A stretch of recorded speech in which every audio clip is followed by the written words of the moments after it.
Class 11 এর আজকে উদস্থিতিবিদ্যার শেষ দিনের ক্লাস। তো আশা করি তোমরা আগের ভিডিওগুলো সম্পূর্ণ অংশ ভালো করে দেখে নিয়েছো সবাই। তো আজকে আমরা যেটা প্রথম আলোচনা করব, আমাদের সামান্যই বাকি আছে, সেটা হচ্ছে ভাসন আর নিমজ্জনের শর্ত, এরপর ভাসমান বস্তুর সাম্যের শর্ত এবং বস্তুর সুস্থিতি, মানে হচ্ছে সাম্যাবস্থাটা কেমন, সাম্যে আছে, সুস্থির সাম্যে আছে নাকি অস্থির সাম্যে আছে না নিরপেক্ষ সাম্যে আছে, এবং সেখান থেকে আমরা শিখবো একটা ডেফিনেশন, সেটা হচ্ছে মেটা কেন্দ্র। তো যাই হোক, আমরা শুরু করি। এগুলো খুব সামান্য, এটা করে নিয়ে আগে কিছু ভালো গাণিতিক সমস্যার সমাধান করাবো, যেগুলো তোমাদের শুধুমাত্র বোর্ড এক্সামের জন্য নয়, জেইই মেন নিটের জন্য খুবই দরকারি। তো ভালো করে তোমরা অঙ্কগুলো করবে। আশা করি তোমরা অন্য ভিডিওগুলো যেভাবে দেখো ভালো করে বুঝে নাও, এটাও একইভাবে বুঝে নেবে। তো সেই আশা নিয়ে আগে শুরু করছি, তোমরা ভালো করে বুঝে নেওয়ার চেষ্টা করবে। তো ভাসমান বস্তু, কোনো একটা বস্তুর ভাসন আর নিমজ্জন। তো কোনো তরলের মধ্যে, কোনো তরলে বা প্রবাহের মধ্যে যখন কোনো একটা বস্তু থাকে, আংশিক বা সম্পূর্ণ, ধরো এটাকে আমি সম্পূর্ণ দেখিয়েছি, একটা দেখালাম আংশিক, যে কোনো অবস্থাতে এই তরলে আংশিক বা সম্পূর্ণ নিমজ্জিত অবস্থায় বস্তুর উপর দুটো বল কাজ করে। আমরা জানি বস্তুর উপর দুটি বল প্রযুক্ত হয়। এক নম্বর হলো অভিকর্ষ বল, যেটাকে বলি আমরা বস্তুর প্রকৃত ওজন, W, এটা mg। আর 2 নম্বর হচ্ছে ডুয়ান ফোর্স বা প্লাবতা বল,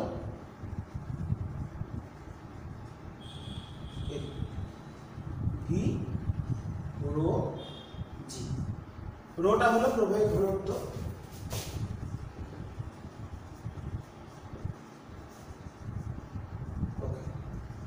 এই দুটো বল কাজ করছে। ক্লিয়ার? লেখাটা ক্লিয়ার?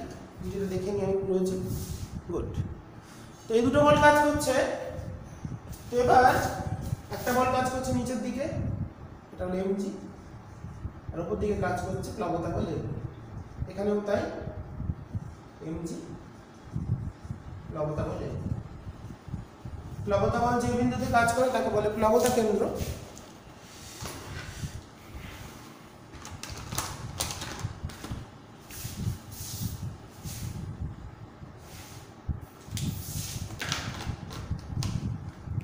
তো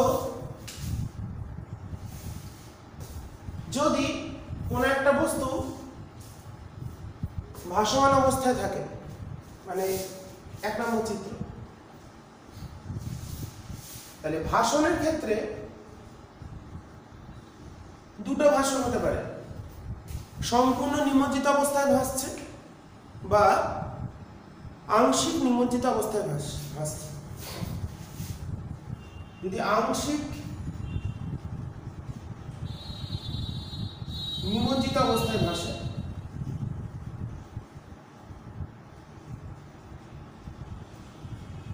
যদি এই ভাষণটা হয়, তার মানে আংশিক নিমজ্জিত, তার মানে উপর দিকে বেশি বল প্রয়োগ করছে, তার মানে FB buoyant force must be greater than gravitational force mg। তো বস্তুর ঘনত্বকে যদি D ধরি, D হলো বস্তুর ঘনত্ব,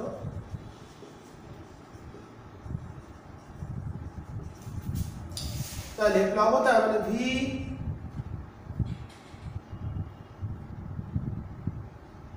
যদি আংশিক নিমজ্জিত হয়, সেক্ষেত্রে n অংশ কাজ করে। বললাম n অংশ নিমজ্জিত অবস্থায় আছে, মানে এখানে যে প্লাবতা বলটা কাজ করবে তার ক্ষেত্রে যেটা ভলিউম হবে, কতখানি অংশ ডুবে আছে, যদি বলি n অংশ ডুবে আছে, তাহলে Vn into rho into G must be greater than, মেনটা লিখলাম না, ধরলাম নিমজ্জিত অংশটাই হলো V, কতটা ডুবে আছে সেটা হলো V m g। তার মানে V রো, মানে ভিটা হচ্ছে নিমজ্জিত অংশের আয়তন, যতটা ডুববে তার আয়তন হলো V।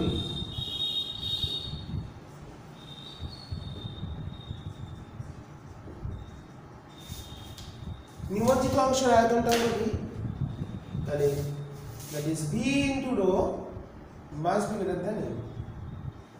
এবার এখানে বস্তুর যে আংশিক নিমজ্জিত যদি বলি তাহলে এতটার আয়তন আমরা ভি ধরে নিয়েছি যতটা ডুবে আছে, 1 নম্বর চিত্র।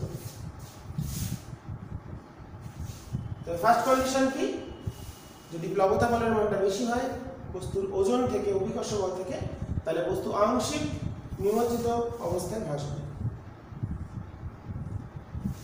2 নম্বর, সম্পূর্ণ নিমজ্জিত অবস্থায়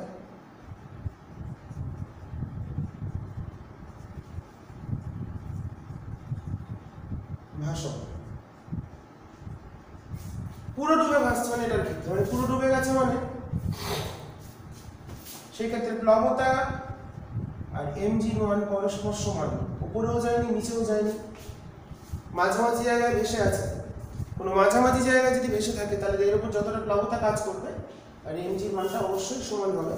তো যেহেতু এখানে এটাকে লিখতে পারি তাহলে v rho g, সম্পূর্ণ আয়তনটা v সমান বস্তুর আয়তনকে লিখতে পারি vd into g, that is rho equals to v।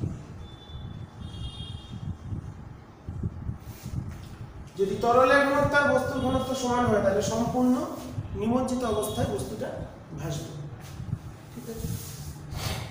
আর এর ক্ষেত্রে সাধারণত রো গ্রেটার দেন ভি, যদি তরলের ঘনত্ব বেশি হয় বস্তুর ঘনত্ব কম হয় তাহলে আংশিক নিমজ্জিত অবস্থায় ভাসমান হয়।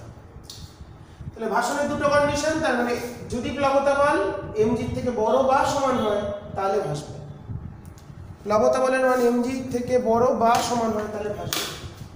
নিমজ্জনের ক্ষেত্রে কি, এখানে লিখি 3 নম্বর, নিমজ্জন মানে তরলের মধ্যে সম্পূর্ণ নিমজ্জিত অবস্থায় আছে।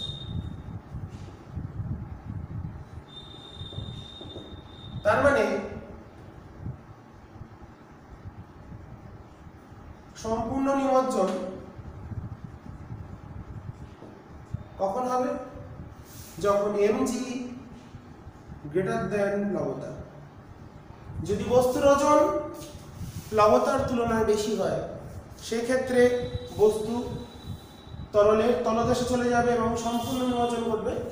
তার মানে vdg greater than v rho g, তার মানে বস্তুর ঘনত্বকে তরলের ঘনত্ব অপেক্ষা বেশি হতে হবে।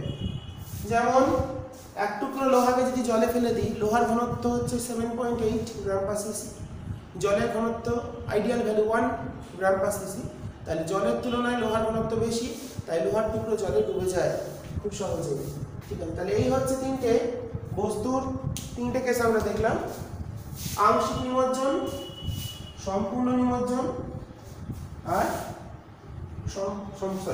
আংশিক ভাসন, সম্পূর্ণ নিমজ্জিত অবস্থায় ভাসন, আর 3 নম্বর সম্পূর্ণ নিমজ্জন মানে সম্পূর্ণ ডুবে যাওয়া। তাহলে এই তিনটে ঘটনা আমরা বস্তুর ভাসন আর নিমজ্জন সংক্রান্ত বিষয়টা বুঝে নিলাম। এরপর আমরা চলে যাব পরবর্তী আমাদের যে আলোচনার বিষয়, সেটা হচ্ছে ভাসমান বস্তুর সাম্যের শর্ত, খুব ইম্পর্টেন্ট।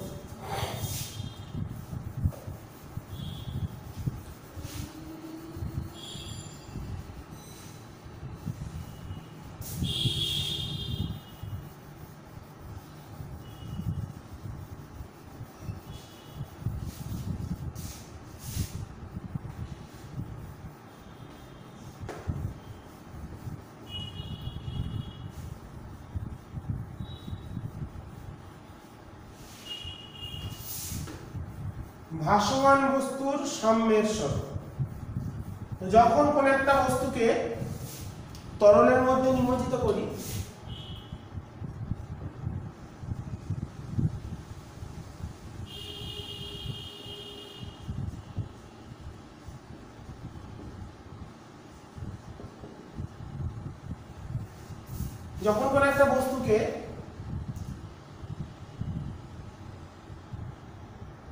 তরলের মধ্যে নিমজ্জিত করি, ওই বস্তুর ওপর দুটো বল কাজ করে।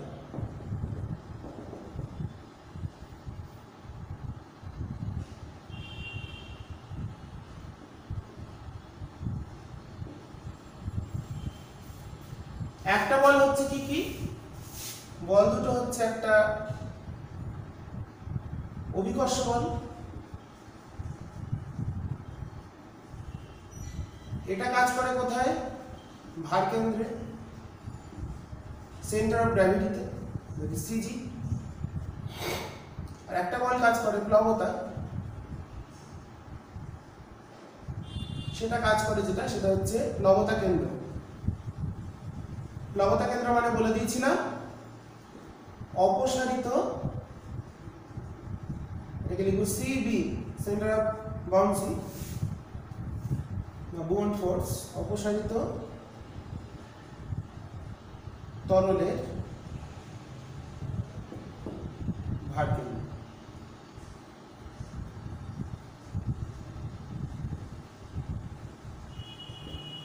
তো সাম্যাবস্থার শর্ত হচ্ছে বস্তুর ওপর যে অভিকর্ষ বল হয়, যেটাকে বলা হচ্ছে বস্তুর ওজন,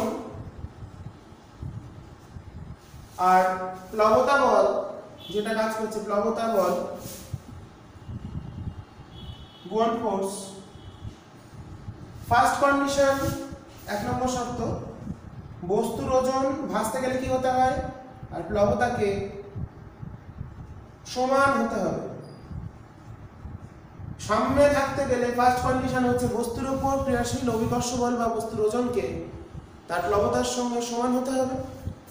2 নম্বর, এইটা হলো সেন্টার অফ গ্র্যাভিটি, সিজি।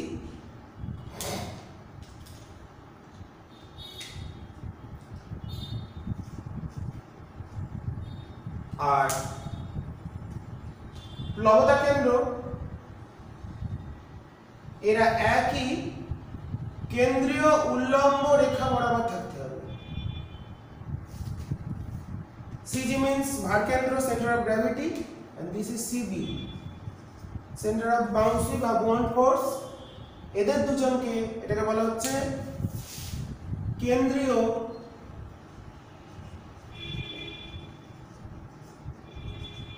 উল্লম্ব রেখা।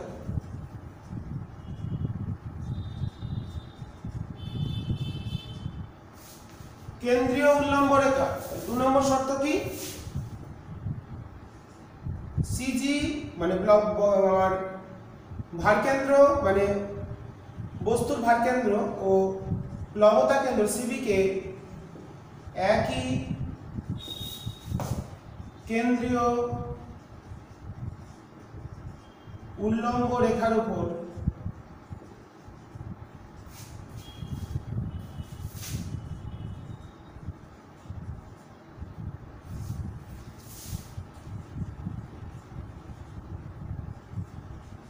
অবস্থান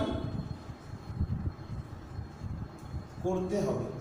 এই দুটো কন্ডিশন। দ্বিতীয়টা সাম্যের শর্ত, প্রথমটা হলো ভাসনের শর্ত আর দ্বিতীয়টা হলো সাম্যের শর্ত। দুটো মিলে ভাসমান বস্তুর সাম্যের শর্ত। প্রথমটাকে বলা হয় ভাসনের শর্ত এবং দ্বিতীয়টাকে বলা হয় সাম্যের শর্ত। দুটো মিলে হলো ভাসমান বস্তুর সাম্যের শর্ত। প্লবতার ওজন কখন সমান হবে? যদি বস্তু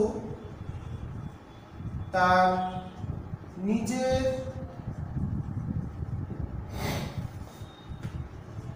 ওজনে সমান তরলকে অপসারিত করে।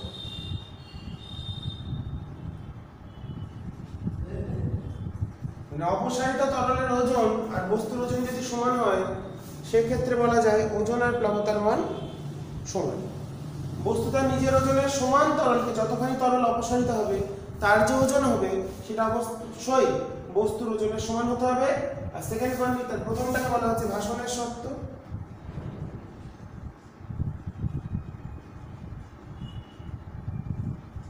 ওজনের সমান অপসারিত তরলের ওজনটাই তো হচ্ছে প্লবতা। তাহলে বস্তু তার নিজের ওজনে সমান ওজন বিশিষ্ট তরলকে অপসারিত করবে। আর 2 নম্বর, প্লবতা কেন্দ্র এবং ভার কেন্দ্র একই কেন্দ্রীয় উল্লম্ব রেখার উপরে থাকতে হবে। দ্বিতীয়টাকে বলা হয় সাম্যের শর্ত।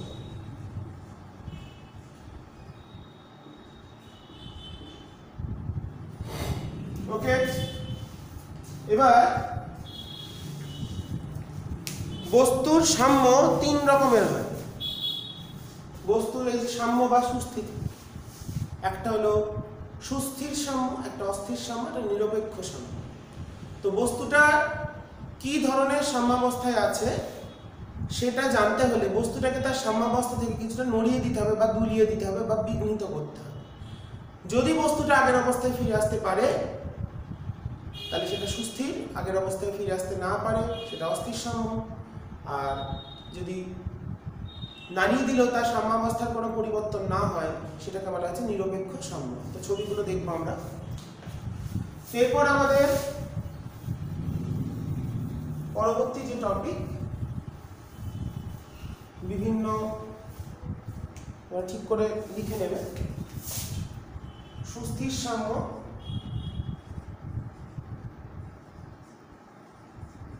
অস্থির সাম্য,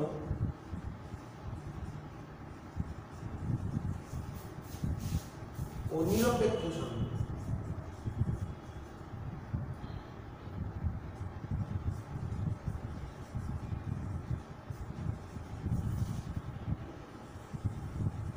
খুবই ইজি ব্যাপার, একটু বুঝে নিলে খুবই সহজ।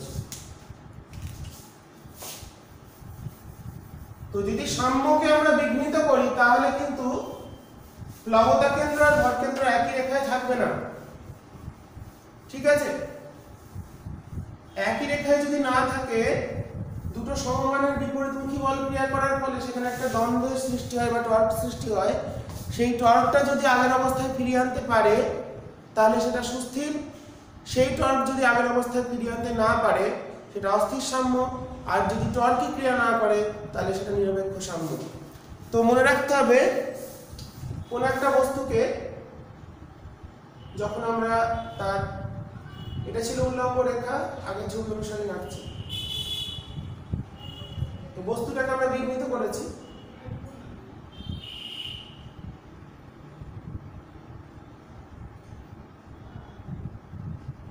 এদিকে দুলিয়ে দিয়েছি,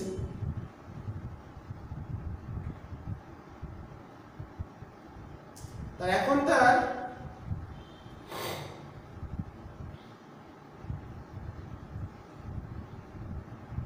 উল্লম্ব রেখা এখন এটা হয়ে গেছে, এখন এটা উল্লম্ব রেখা। ওর আগে বস্তুর যে ভার কেন্দ্র সেটা ভার কেন্দ্রের অবস্থানেই থাকলো, ওকে, ভার কেন্দ্রের, বস্তুর ভার কেন্দ্রের অবস্থার পরিবর্তন না হলেও পরিবর্তন হয়ে যাবে প্লবতা কেন্দ্রের অবস্থানে, ঠিক আছে? প্লবতা কেন্দ্রের অবস্থানের পরিবর্তন হয়ে যাবে। এটা ছিল আগে উল্লম্ব রেখা, এখন এইটা হচ্ছে উল্লম্ব রেখা।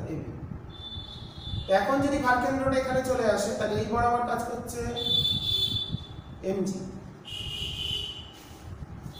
যদি বিঘ্নিত অবস্থায় প্লবতা কেন্দ্রটা এই সাইডে চলে আসে ডান দিকে, সেক্ষেত্রে প্লবতা কেন্দ্রগামী উল্লম্ব রেখা এই বরাবর এফবি বা প্লবতা বল কাজ করছে, সেটা প্রধান অক্ষ বলছি, যেটা আমাদের উল্লম্ব রেখাকে একটা বিন্দুতে ছেদ করে সেটাকে বলা হয় মেটা কেন্দ্র।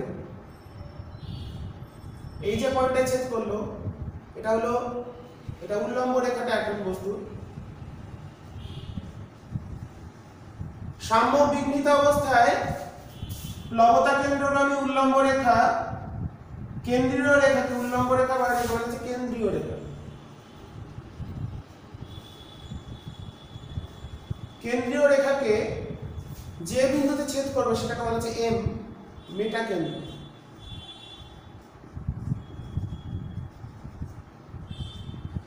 যদি প্লবতাটা এদিকে তাহলে দেখো এখানে দুটো সমান মানে সমান্তরাল বিপরীতমুখী বল কাজ করছে, মানে এখানে একটা দ্বন্দ্ব তৈরি হলো।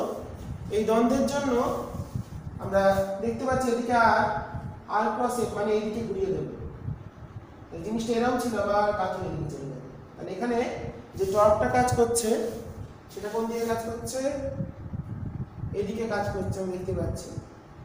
তাহলে এরকম ছিল জিনিসটা, এটাকে কাজ করেছিলাম, আবার কিন্তু আগের অবস্থায় ফিরে চলে যাবে।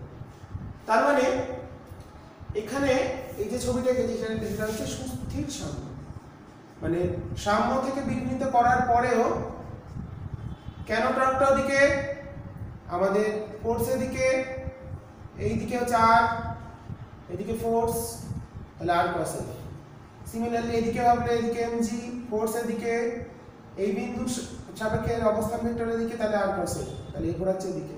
তাহলে বস্তুটা যখন কাজ ছিল, মোমেন্টটা কাজ করছে এদিকে, তাহলে জিনিসটা আবার সোজা হয়ে যাবে। তাই এটা সুস্থির সাম্য। তাহলে সুস্থির সাম্যর ক্ষেত্রে মেটা কেন্দ্র অবস্থান করে ভর কেন্দ্রের উপরে। তাহলে মেটা কেন্দ্রটা কি হলো,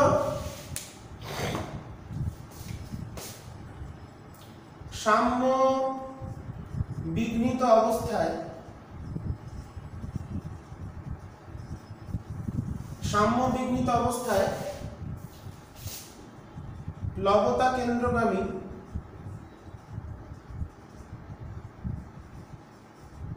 উল্লম্ব রেখা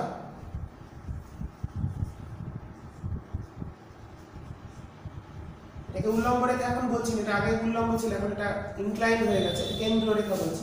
রেখা কেন্দ্রীয় রেখা এবিকে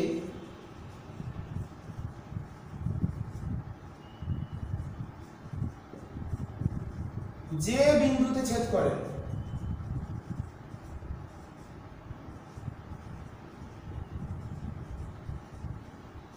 তাকে বলা হয় মেটা কেন্দ্র।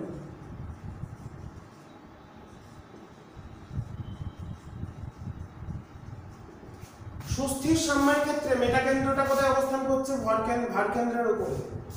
সুস্থির সাম্যাবস্থায় কোন বস্তু যদি সুস্থির সাম্যে থাকে, তাহলে বস্তুটা তো আগের অবস্থায় ফিরে আসতে পারবে কি পারবে না?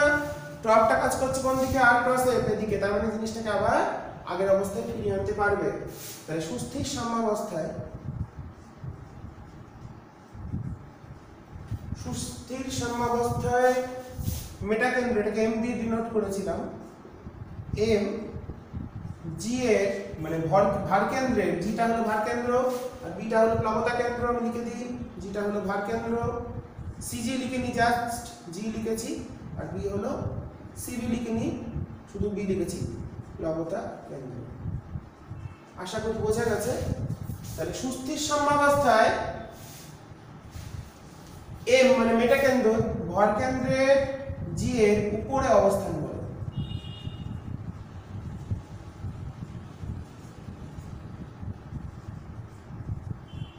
এই হলো সুস্থির সাম্য।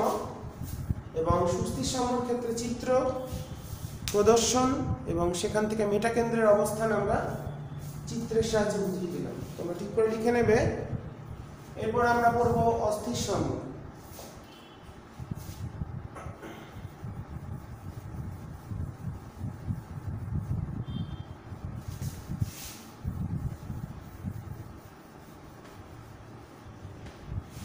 মেটা কেন্দ্রের ডেফিনেশন চেঞ্জ হবে না। অস্থির সাম্য, তাহলে সুস্থির সাম্য ব্যাপারটা বোঝা গেল। সুস্থির সাম্যর ক্ষেত্রে যে টর্কটা কাজ করছে, দুটো প্যারালাল বিপরীতমুখী বল যে টর্কটা সৃষ্টি হচ্ছে, তার ডিরেকশন কি করছে, তার ডিরেকশনটা এমন হচ্ছে যাতে করে বস্তুটা এরকম ছিল কাজ করে দিচ্ছে, আবার আগের অবস্থায় ফিরে আসে। অস্থির সাম্যর ক্ষেত্রে ঘটনাটা একটু অন্যরকম।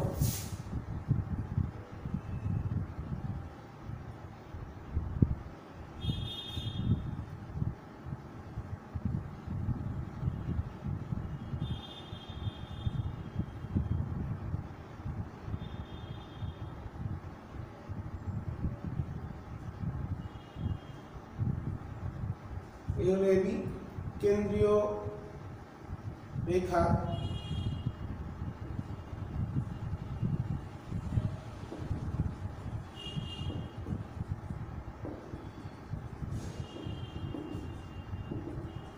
তাহলে ভাসমান অবস্থায় আছে। ব্লু পেনটা কোথায়, ব্লু পেনটা খুব মুশকিল হয়েছে। হ্যাঁ, তার ভার কেন্দ্রটা এখানেই আছে জি। এর ক্ষেত্রে কি হয়, প্লবতা কেন্দ্রটা চলে আসে, ওটা কোন দিকে গিয়েছিল, ডান দিকে। এটা চলে আসবে এরকম একটু নিচের সাইডে, মানে এরকম একটা জায়গায় অবস্থান করবে, নিচের দিকে এরকম একটা জায়গায় তার প্লবতা কেন্দ্রটা চলে আসবে আবার একটু নিচের দিকে। ঠিক আছে, নিচের দিকে যদি চলে আসে অস্থির সাম্যর ক্ষেত্রে এটা হয়, প্লবতা কেন্দ্র নিচের দিকে চলে আসে, তাহলে এখান দিয়ে যে উল্লম্ব, তাহলে এদিকে এমজি, প্লবতা কেন্দ্র দিয়ে যে বল, প্লবতা বল কাজ করছে উপরের দিকে। অস্থির সাম্যের ক্ষেত্রে তাহলে এখানে যে মেটাকেন্দ্র হলো, দেখো এখানেও দেখাতে পারতাম আর উপর দিয়ে যেত এম। তাহলে অস্থির সাম্যের ক্ষেত্রে কেন এখানে অস্থির সাম্য আগের অবস্থায় ফিরতে পারবে কিনা একটু চিন্তা করে দেখো। আমরা এদিকে কাজ করেছি, অস্থির সাম্য যদি থাকে তাহলে সেক্ষেত্রে যেটা প্লবতা কেন্দ্র হয় সেটা নিচের দিকে চলে আসে। তার ফলে এখানে তাহলে কি হচ্ছে,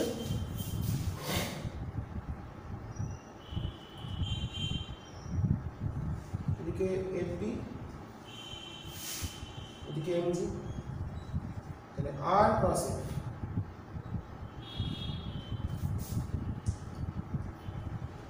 আর ক্রস এফ তাহলে কোন দিকে ঘুরছে, আরও এদিকে ঘুরছে, তাহলে এখানে মোমেন্টটা কাজ করছে এইদিকে। তাহলে দেখো এদিকে ঘুরে আর কিন্তু তাহলে এটার ক্ষেত্রে মোমেন্ট এদিকে। তার মানে এখানে যে মোমেন্ট বা ভ্রামকটা তৈরি হচ্ছে যখন প্লবতা কেন্দ্র নিচের দিকে অবস্থান করে, অস্থির সাম্য যদি হয়, তাহলে সেক্ষেত্রে প্লবতা কেন্দ্র নিচের দিকে চলে আসার ফলে এখানে যে টর্ক সৃষ্টি হচ্ছে বা বলের দ্বন্দ্বের ভ্রামক সৃষ্টি হচ্ছে, সেই ভ্রামক সিস্টেমটাকে আগের অবস্থায় ফিরিয়ে আনতে পারছে না। কেন পারছে না দেখতেই পাচ্ছি, মোমেন্টটা কোন দিকে, এদিকে জিনিসটাকে আরও কাজ করে দেবে, আরও বেশি কাজ করে দেবে, সে কিন্তু আগের অবস্থায় ফিরে আসতে। যদি মোমেন্ট এদিকে কাজ করতো, যখন এদিকে ছিল তখন মোমেন্টটা ছিল এদিকে, এদিকে চলে আসার ফলে মোমেন্টটা গেছে উল্টে। তার ফলে আমাদের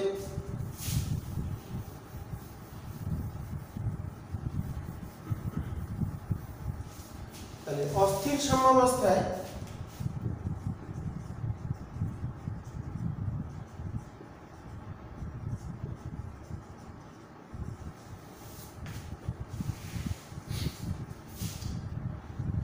দুটি সমমানের মানের তো হতেই হবে ভাসনের ক্ষেত্রে।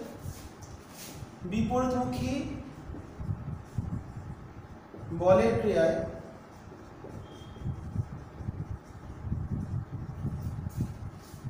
বস্তুর ওপর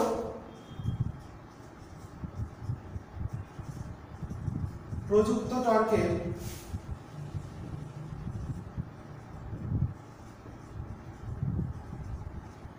অভিমুখ এইরূপ হয়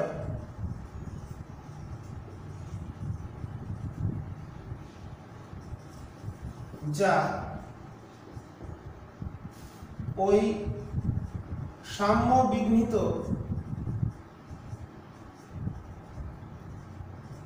বস্তুকে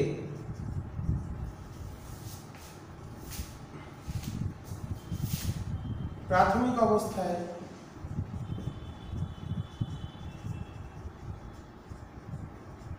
ফিরিয়ে আনতে পারে না।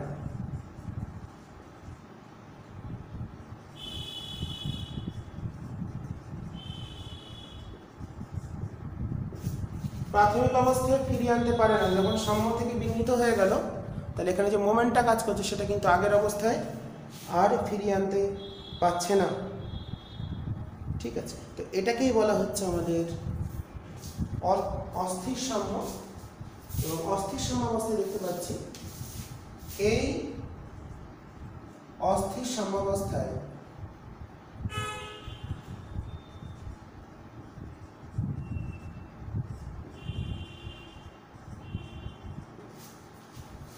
মেটাকেন্দ্র ভার কেন্দ্রের নিচে অবস্থান করে। সুস্থিরের ক্ষেত্রে উপরে ছিল, এরকম জায়গায় ছিল, অস্থিরের ক্ষেত্রে নিচে।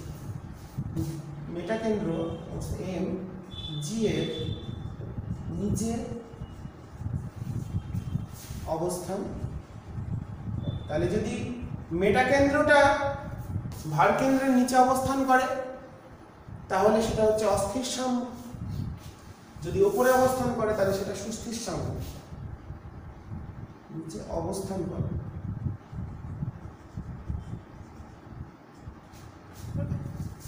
তাহলে এই হচ্ছে আমাদের সুস্থির সাম্য এবং অস্থির সাম্য।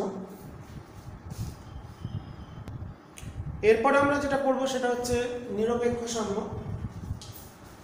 তো নিরপেক্ষ সাম্য মানে কোনো ভাসমান বস্তুকে সাম্য থেকে বিঘ্নিত করলেও যদি তার প্লবতা কেন্দ্র আর ভার কেন্দ্র সর্বদা একই উল্লম্ব রেখায় অবস্থান করে।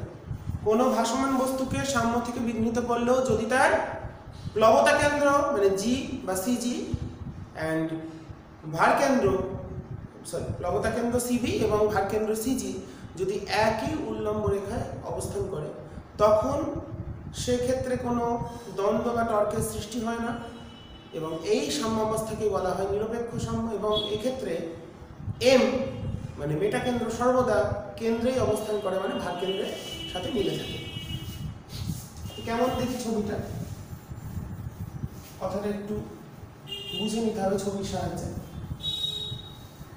সাধারণত ধরো গোলীয় বস্তুর ক্ষেত্রে ধরো কোনো একটা গোলক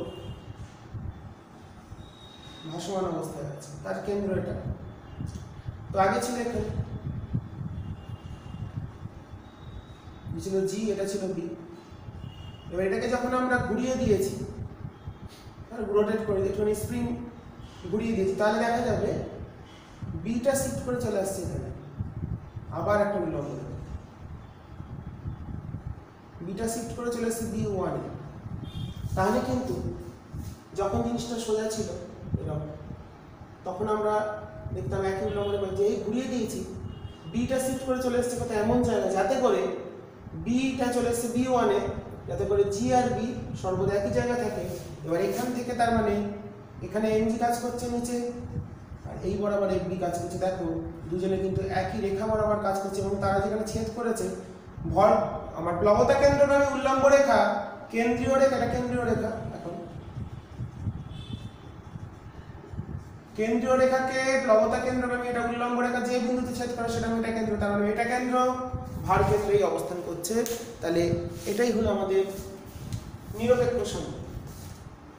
তাহলে ভাসমান বস্তুর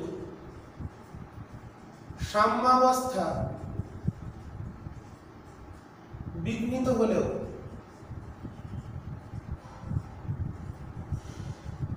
যদি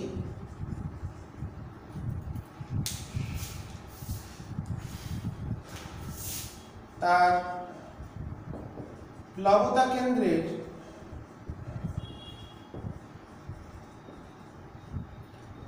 পরিবর্তন এইরূপ হয় যে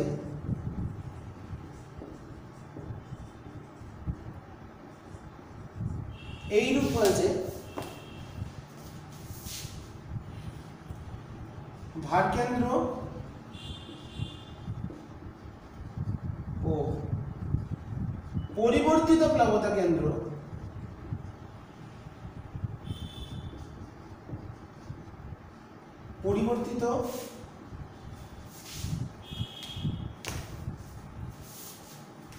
কেন্দ্র একই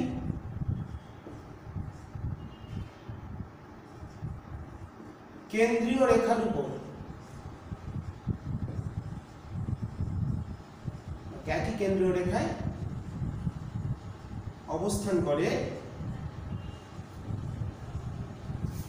তখন বস্তুর সেই সাম্যাবস্থাকে তখন বস্তুর সেই সাম্যাবস্থাকে বলা হয় নিরপেক্ষ সাম্য।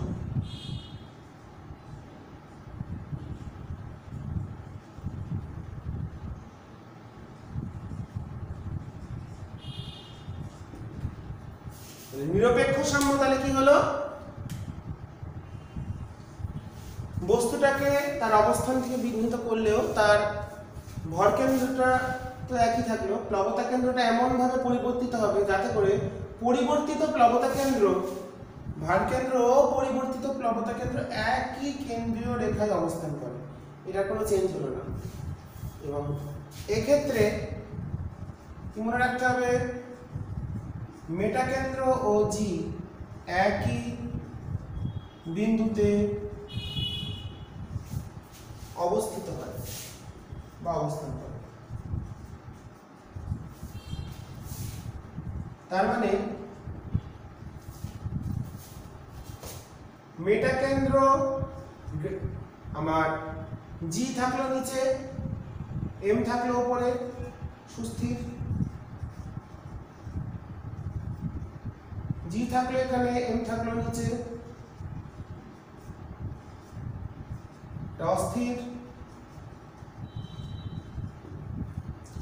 জি থাকলে এখানে, এমও থাকলে এখানে একই জায়গায়, সেটা হচ্ছে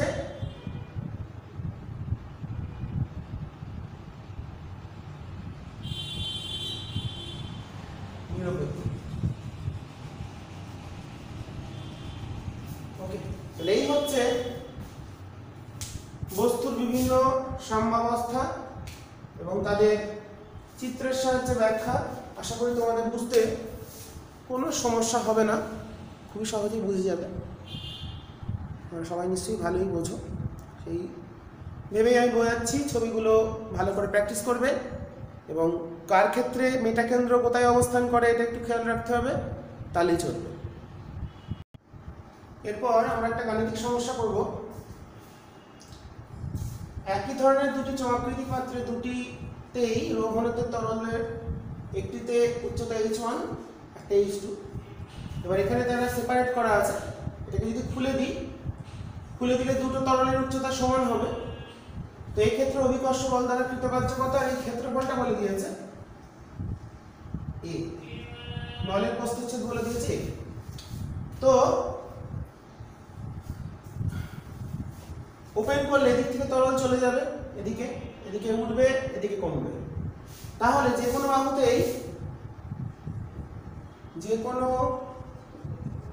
বাহুতেই তরলের উচ্চতার পরিবর্তন কতখানি উঠবে, এদিকে একটা নামবে কতটা, এদিকে উঠবে কতটা, সমান h1 মাইনাস h2/2। এটা এতটা কমবে, ঠিক এতটা বাড়বে, তাহলে দুটি ইকুয়াল হয়ে যাবে। তাহলে এই যে তরলের পরিবর্তন হলো, কতখানি পরিবর্তন, তাহলে সেই পরিমাণ তরলের ভর কত। ভর মানে হচ্ছে area into length into density. তাহলে এই পরিমাণ ভর, তার জন্য অভিকর্ষ বলের সরণ কতখানি ঘটেছে, এতখানি। মানে কৃতকার্য মানে কি জানি, W সমান হচ্ছে mg ইন্টু h। রেমটা কত, a h1 minus h2/2 rho into g into h কতখানি হাইট ডিফারেন্স, কতখানি চেঞ্জ হচ্ছে, কতটা উঠছে বা নামছে, h1 মাইনাস h2/2। তাহলে পেয়ে গেলাম a 1/4 a rho g h1 minus h2 whole square. এটা ভালো প্রবলেমটা আমরা করে ফেললাম। তো এই পরিমাণ পরিবর্তন হবে, পরিবর্তনের জন্য অভিকর্ষ বল কতখানি কার্য করলো সেটা আমরা পেয়ে গেলাম। পরের যে গাণিতিক সমস্যা, একটি ম্যানোমিটারে রো ঘনত্বের তরল আছে। ম্যানোমিটারকে যে কোনো একটি উল্লম্ব বাহু সাপেক্ষে ওমেগা কৌণিক বেগে আবর্তন করলে দুটি বাহুর উচ্চতার পার্থক্য কত হবে আর অনুভূমিক দৈর্ঘ্য হচ্ছে। ম্যানোমিটার মানে ইউনল, এই যদি একটা ইউনল মনে করি,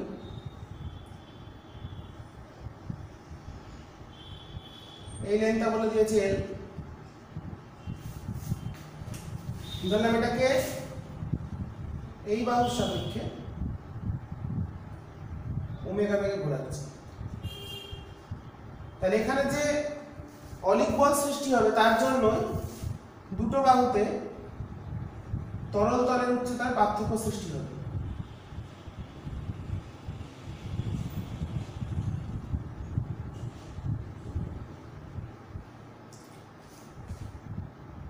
হাইটটা হচ্ছে h, উচ্চতার পার্থক্য হলো h। তাহলে এর ক্রস সেকশনের এরিয়াকে যদি আমরা ধরি a, তাহলে এখানে তরলের ভর হচ্ছে a l rho. a l rho হলো তরলের ভর, আর চাপের পার্থক্য কত, তাহলে অপকেন্দ্র বল যেটা, অপকেন্দ্র বলের প্রভাবেই উচ্চতার পার্থক্য সৃষ্টি হবে, উচ্চতার পার্থক্য ঘটবে।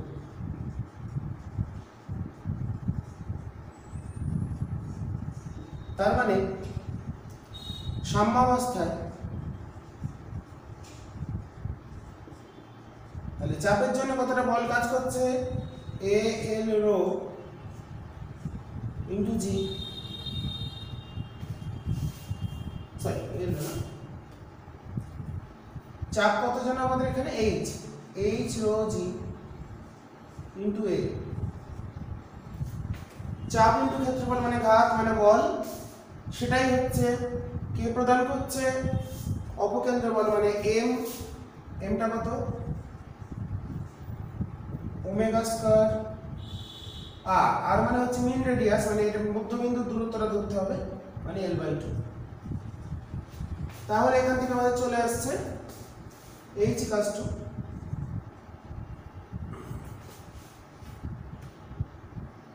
ওমেগা স্কয়ার, এটা কেটে গেছে তাহলে omega square L square by 2g। দুটো বাহুর মধ্যে তরলের যে উচ্চতার পার্থক্য হবে সেটা হলো omega square L square by 2g। ঠিক আছে, এটা খুব সুন্দর অঙ্ক। মেইন রেডিয়াসটা ধরলাম কারণ এখানে যে বলটা কাজ করছে গড় বল হিসেবে কাজ করবে, তাই তার জন্য হচ্ছে আমাদের এম ওমেগা স্কয়ার আর, আরটা হচ্ছে L/2, তাহলে এখানে এই পরিমাণ বল অনুভূত হবে। ঠিক আছে, এরপরে আমরা একটা অঙ্ক দেখব।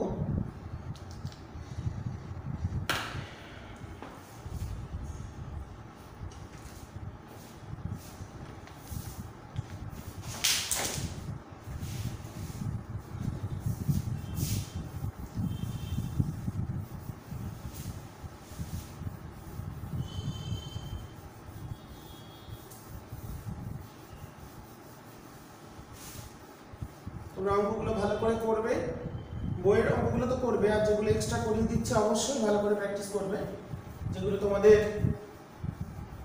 ওয়েস্ট বেঙ্গল জয়েন্ট নিট এই পরীক্ষাগুলোর জন্য খুবই গুরুত্বপূর্ণ, তার জন্য করিয়ে দেওয়া।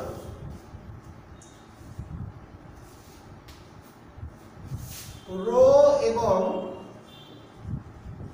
এন রো, যেখানে n greater than 1, ঘনত্ব বিশিষ্ট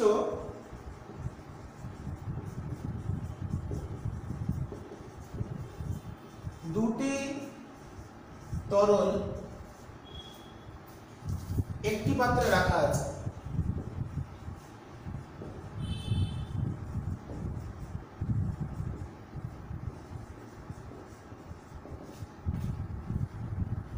প্রত্যেকের তরলের উচ্চতা, প্রত্যেক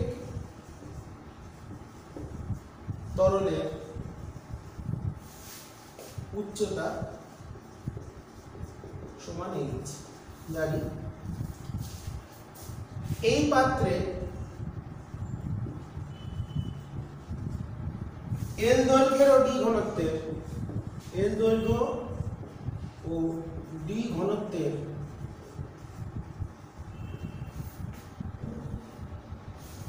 চোঙ, নিরেট চোঙ বসানো হলো।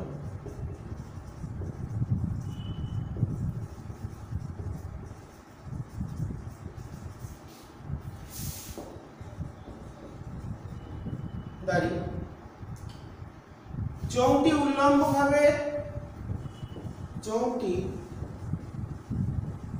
উল্লম্বভাবে তোমরা শুনেও লিখে নিতে পারবে, উল্লম্বভাবে ওই পাত্রে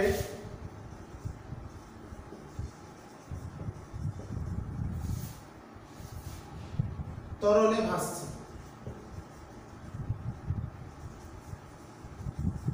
ভাসছে যাতে PL, এখানে P less than 1, দৈর্ঘ্য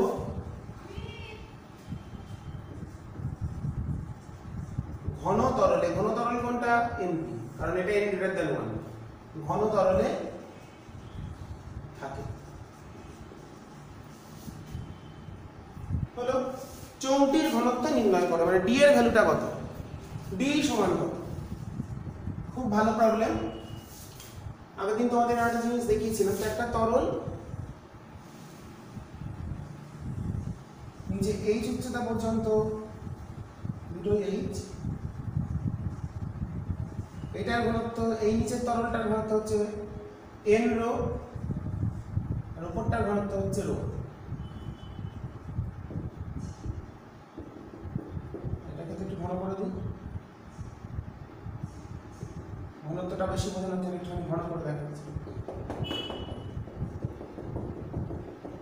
যাই হোক,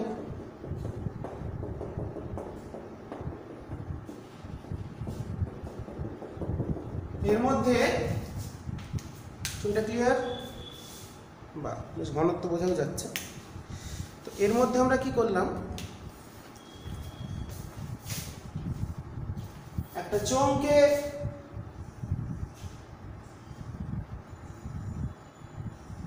ডুবিয়ে দিয়েছি, যার পুরো দৈর্ঘ্য এল, তার মধ্যে বলে যে পিএলটা হচ্ছে নিচে, ঘনতরল নিচে, তাহলে এইটুকুনি হচ্ছে পিএল, পিএল। তাহলে বাকিটুকুনি কত, এল মাইনাস পিএল, মানে এল ইন্টু 1 মাইনাস। এই এরিয়া আমরা ধরে নিচ্ছি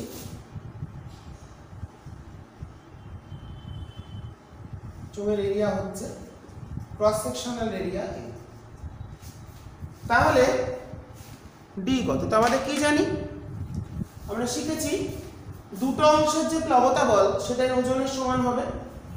তাহলে নিচের অংশের ভলিউম কত, APL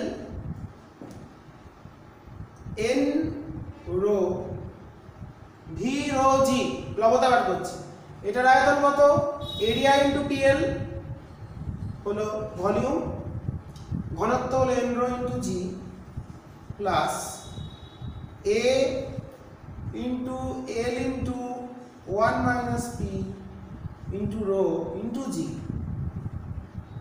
okay, A L, A হলো এরিয়া, এল এটা হলো লেন্থ, এইটুকুনি লেন্থ, ভলিউম, ঘনত্ব হচ্ছে রো ইন্টু জি, সমান এমজি।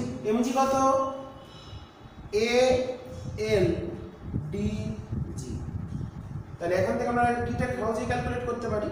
তাহলে আমাদের কাটছে যেগুলো কেটে দিই, এ এল জি কেটে গেল, এ এল জি কাটলে পি এন রো, এ কাটলো, এল কাটলো, জি কাটলো, A L G, P N rho plus 1 minus P into rho সমান এ কাটলো, এল কাটলো, এখানে ডি। তাহলে এখান থেকে আমরা যদি কমন নিই, তাহলে ডি সমান চলে আসছে, রো কমন গেলে NP plus 1 minus P plus 1 minus P. তাহলে কমন নিলে 1 rho into 1 plus P into n minus 1. This is value of D, density of the cylinder. তাহলে আমরা পেয়ে গেলাম এর ঘনত্বটা কত, তাহলে rho into 1 plus n minus 1 into P, এটাই হলো আমাদের চোঙটার ঘনত্ব। এরপর আমরা পরের গাণিতিক সমস্যা করব।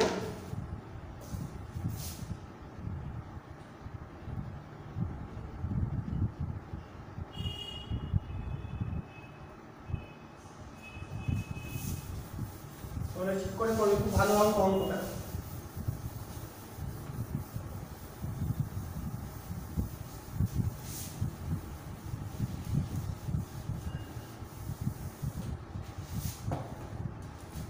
পরের যে গাণিতিক সমস্যা সেটা এবার দেখে নিই।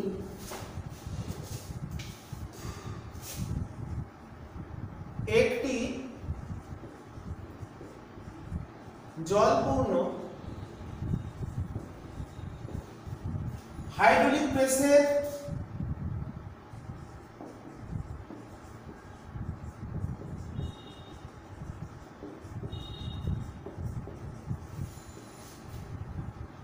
একটি পিস্টনের প্রস্থচ্ছেদ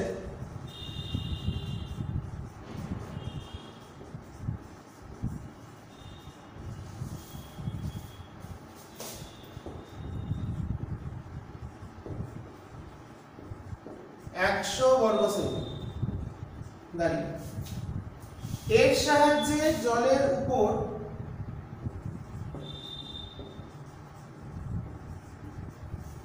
জলের উপর 10⁷ ডাইন বল প্রয়োগ করা হলো।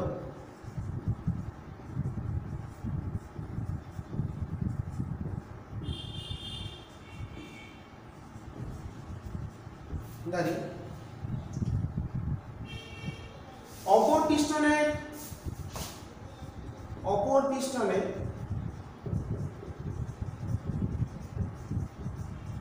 2000 কেজি ভরের একটি ট্রাককে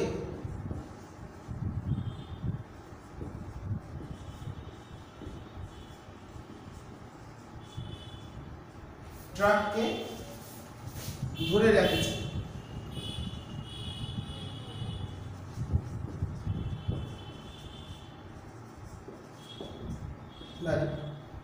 ওই পিস্টনের প্রস্থচ্ছেদ কত? ওই অপর যে পিস্টন যার উপর ট্রাকটা ধরে রেখেছে, তাহলে ওই পিস্টনের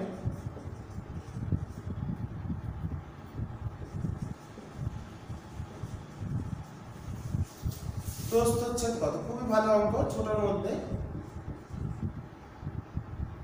ছবির সাহায্যে অঙ্কটা বুঝে নেব। তো কেমন বিষয়? তো এই ধর একটা নল, এই একটা নল, হাইড্রোলিক প্রেসার তো আমাদের এরকমই দেখতে হয়, আমরা জানি। এইদিকে আমরা ছোট বড় হিসেবে ধরে নিচ্ছি না, যেমন খুশি ধরলাম বড়টাই আছে, বড়টার উপরেই গাড়িটা আছে। তো এই পিস্টনের উপর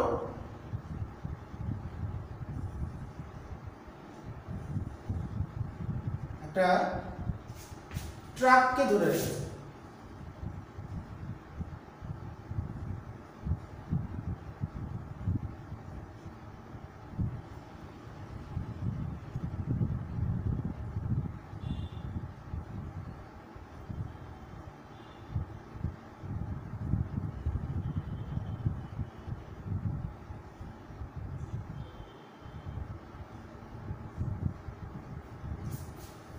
আর এই দিকের যে পিস্টন,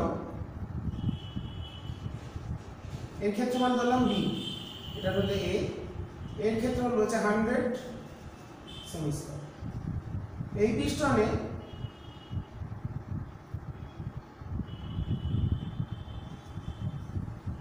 একটা বল প্রয়োগ করা হয়েছে F 10⁷ ডাইন,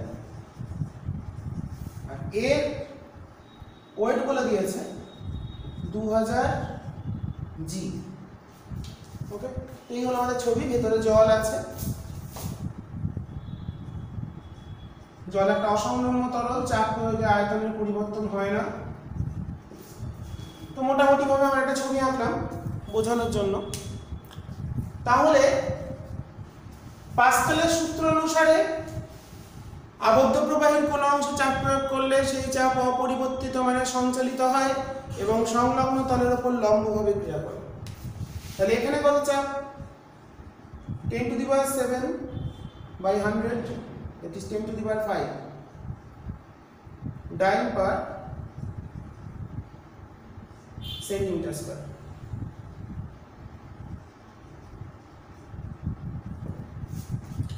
আর এখানে চাপ কত? এটা P1 বললাম, এখানে চাপ P1, এখানে P2। ফিরিয়ে দিচ্ছি, এ কতখানি চাপ, তাহলে P2টা কত? 2000 কেজিকে ধরে রেখেছে, তাহলে বলটা হচ্ছে 2000 কেজি, তাহলে 2000 ইন্টু সিজিএস এ করছি, আলু into 0 into 980 mg by area হচ্ছে বি, এতটাই। তাহলে পাস্কালের সূত্র অনুসারে চাপটা কনস্ট্যান্ট হয়, তাহলে এই দুটো চাপের মান সমান। তাহলে 196 যেটা আছে কত 196 into 1 2 3 4 5 6 7 10 to the power 7 by B সমান 10 টু দি পাওয়ার 5। তার মানে ওই পিস্টনের ক্ষেত্রফল বলেছে বা প্রস্থ হচ্ছে, তাহলে বিটাই হলো ওই পিস্টনের ক্ষেত্রফল বা প্রস্থ হচ্ছে, তার মানটা কত চলে এলো 196 দুটো শূন্য, মানে 10 টু দি পাওয়ার দুটো শূন্য কেটে গেলে এত সেমিস্টার। যে পিস্টনের উপর 2000 কেজি ভরের একটি ট্রাককে ধরে রাখা হয়েছে তার ক্ষেত্রফল আমরা পেয়ে গেলাম। নেক্সট একটা প্রবলেম দেখব।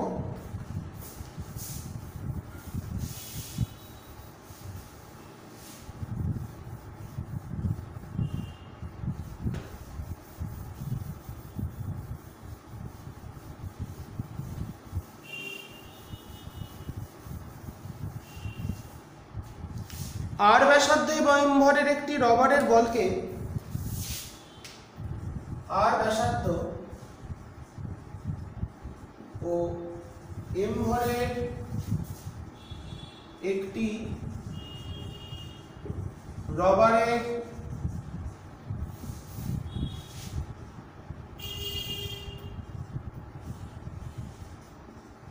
বলকে জলের মধ্যে এইচ গভীরতায় নিয়ে গিয়ে ছেড়ে দেওয়া হলো। জলের মধ্যে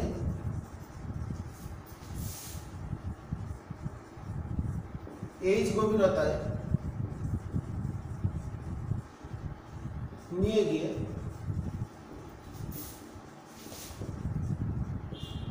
ছেড়ে দেওয়া হলো।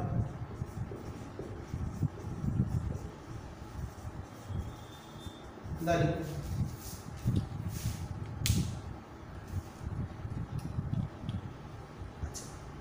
বলটি জলের উপর কতটা লাফিয়ে উঠবে?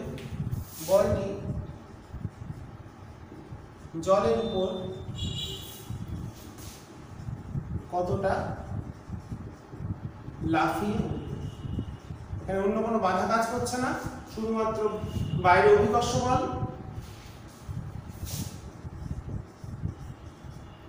অভিকর্ষ ত্বরণের জন্য উপরে গিয়ে থেমে যাবে মন্দনে ওঠার জন্য, আর ভিতরে অভিকর্ষ বল আছে, প্লাবতা বল আছে। তো আমরা কি বলেছি, একটা বলকে এইচ গভীরতায় নিয়ে গিয়ে ছেড়ে দেওয়া হবে। রবারের বল হালকা, তাহলে এদিকে প্লাবতা বল, জলের ঘনত্ব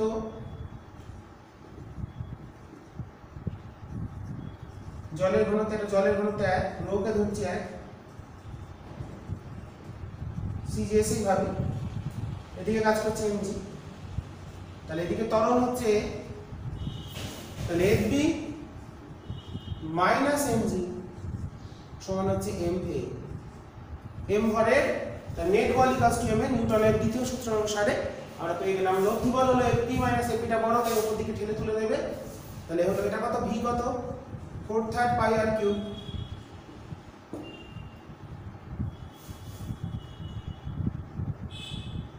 কিন্তু ত্বরণের ঘনত্ব হলো 1 ইন্টু জি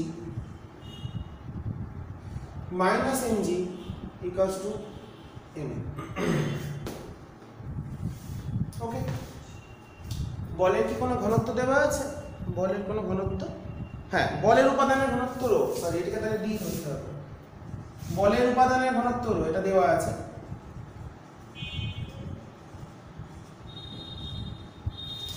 তাহলে এখান থেকে আমরা যদি এটাকে ভেঙে নিই, তাহলে 4/3 pi R cube, M K কত লিখতে পারি? এম কে লিখতে পারি আয়তন ইনটু ঘনত্ব, তাহলে এটা হচ্ছে কত 4/3 পাই আর কিউব ইনটু জি কমন গেল 1 মাইনাস রো সমান এম। এম এ মানে হচ্ছে 4/3 pi R cube rho into a, এটা বার করতে হবে। তাহলে এই কত, এ বেরিয়ে গেল G into 1 minus rho by rho তাহলে এই তরল নিয়ে উঠতে শুরু করলো, এখানে পৌঁছলে তার বেগ কত হবে h উঠতে, তাহলে v স্কয়ার সমান হবে এখানে বেগ 0 2ah, এই তরল নিয়ে h উচ্চতা উঠেছে। এবার তার জন্য সেখানে বললাম s দূরত্ব উঠবে, s দূরত্ব v square equals to ah, এর মানটা পরে বসাচ্ছি।